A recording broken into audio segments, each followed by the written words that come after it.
Hello there, and welcome to our Bible Talk time. I am going to be in John chapter 5, and our topic for today is, how long are you going to be in that situation? How long are you going to be in that situation? So, we're going to talk about a story. Okay, I'm just going to go ahead and start reading. Starting with verse 1, John chapter 5, it says, "After this, there was a feast of the Jews, and Jesus went up to Jerusalem.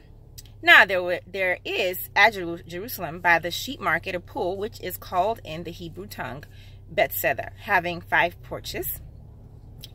In there lay a great multitude of impotent folks, of blind, halt, withered, waiting for the water to move. For an angel went down at a certain season into the pool and troubled the water. Whosoever then first, after the troubling of the water, stepped in was made whole of whatsoever disease he had." Okay, verse 5, and it says, "And a certain man was there which had an infirmity 38 years. Verse 6, "When Jesus saw him lie and knew that he had been now a long time in that case, he said unto him, Wilt thou be made whole?" Which I thought was a funny question. I'm like, yes, I think he obviously wants to be made whole, but let's continue in the story. Verse 7, "The impotent man answered him, Sir, I have no man when the water is troubled to put me into the pool. But while I am coming, another steppeth down before me. And Jesus said unto him, Rise, take up thy bed and walk. And immediately the man was made whole and took up his bed and walked. And on the same day was the Sabbath day." Okay, I love this story. So, how long are you going to be in that situation? Jesus sees this man. Okay, so we know the plot of the story. A certain time of the year, an angel will come down and move the water of where these people are gathering who are sick. They have some kind of illness or infirmity or disease. You know, they're the lame, all kinds of disabilities or sicknesses or diseases.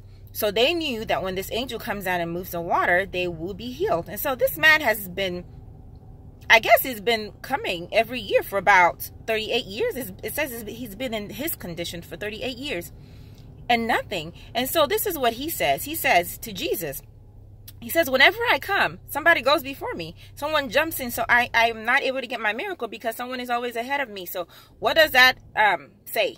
Those are what? Excuses. So all in all, his reason that he was not healed for 38 years is because of a reason other than himself, outside himself, someone else's fault. Okay. Initially, I'm thinking, okay, well, he's lame. He can't just jump in there. Someone, I guess, jump. That is legitimate. His answer is legitimate. Until I started reading the passage a little bit more and understood that it was something about him that was preventing him from getting his miracle, from getting his deliverance, from getting his blessing. Why do I say that? Because later on, after he's healed, and there's another scenario, Jesus comes and finds him. Okay, later on, when Jesus finds him, verse 14, afterward Jesus findeth him in the temple and said unto him, Behold, thou art made whole, sin no more, lest a worse thing come unto thee. Now, I don't really know exactly what his particular sin was, but I would gather just by what has been said that his excuses, he made a lot of excuses why he wasn't healed for 38 years. Okay, it was like, okay, it's not my fault. I'm not healed, obviously, because somebody else's fault. So I think what we can gather from this story, and there's so many things you can gather from this story, but one thing is that, could it be that we are preventing ourselves from getting our miracle? Could it be that excuses that we make are preventing us from moving forward in whatever it is that, maybe a purpose, a plan, or agenda, a goal, something that you're working towards, or an act of obedience, or maybe something God has told you you haven't done. I don't know what it may be, but could it be that God is waiting for you rather than you waiting on God? God is actually waiting for you. So this man, one thing that I noticed from this passage is that his excuses was not helping him.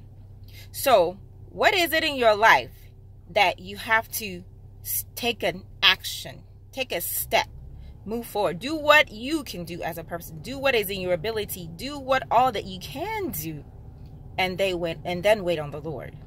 So think about it.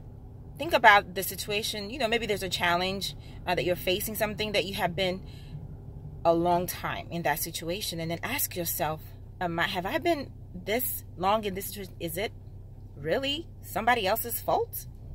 Is it God's fault? Or could it be something in me that maybe an action that I have not taken, maybe I am the problem? It calls for self-analysis. So in this situation, I want us to search our hearts, search ourselves, ask ourselves, how long have I been in this situation? What does it take to move forward? Is this something that I need to do? And then go ahead and take that action. Go ahead and do what it is that you know in your heart you're supposed to do. Could it be that you're withholding yourself from getting your blessing and your breakthrough and your miracle? I pray that is not. So this passage just speaks to me. I know one of my excuses, and really that's what it is. You know, like, I didn't get this done because I didn't have time. Well, yeah, I know I am busy. But I know the truth is, you will make time for the things that are most important to you. Ouch. So, preaching to myself. So, having said that, let's stop the excuses that are keeping us from moving forward in our lives in whatever areas that we're struggling in. It could just be that we are the problem. So, I wanted to encourage you with this passage and just, you know, ask yourself some questions. Say, hey, it could be me. And then just submit and do whatever is in your power to do, and just wait on the Lord and receive your miracle. It could just be that one step. So go ahead and do it. Go ahead and make that step. Take that action. All right? All right. Thanks for listening. Until next time, thank you for watching, for listening, for sharing, and for commenting below. I also want to encourage you to subscribe and feel free to share. Until next time, God bless you. Bye-bye.